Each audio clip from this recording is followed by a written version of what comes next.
दोस्तों, पवनपुत्र हनुमान अजर अमर हैं। वे लंका युद्ध के समय अपने प्रभु श्री राम की सेवा के लिए त्रेतायुग में उपस्थित थे।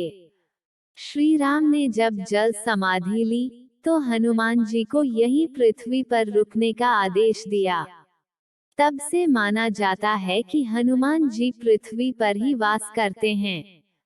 द्वापर युग में जब उनको पता चला था कि उनके ही प्रभु श्री कृष्ण अवतार में पृथ्वी पर दोबारा अवतरित हुए हैं, तो वे अत्यंत प्रसन्न हुए।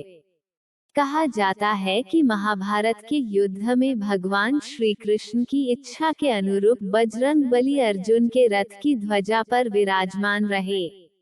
इससे जुड़ा एक प्रसंग आनंद रामायण में मिलता है, जिसमें हनुमान जी अर्जुन के घमंड को तोड़ते हैं। एक बार रामेश्वरम में अर्जुन की मुलाकात हनुमान जी से होती है।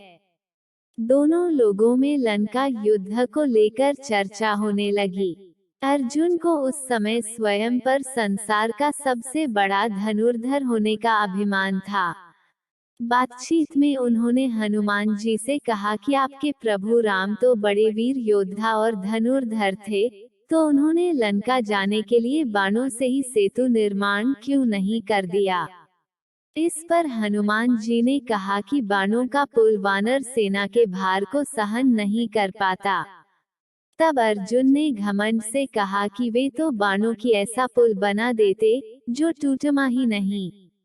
अर्जुन ने हनुमान जी से कहा कि सामने तालाब में वह बाणों का पुल तैयार करके दिखाते हैं, वह आपका भार सहन कर लेगा। उस समय हनुमान जी अपने सामान्य रूप में थे।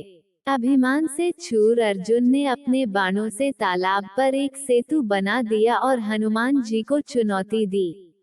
अर्जुन के बनाए सेतु को देखकर हनुमान जी ने कहा कि यदि यह सेतु उनका वजन सहन कर लेगा, तो वे अग्नि में प्रवेश कर जाएंगे, और यह टूट जाता है तो तुमको अग्नि में प्रवेश करना होगा।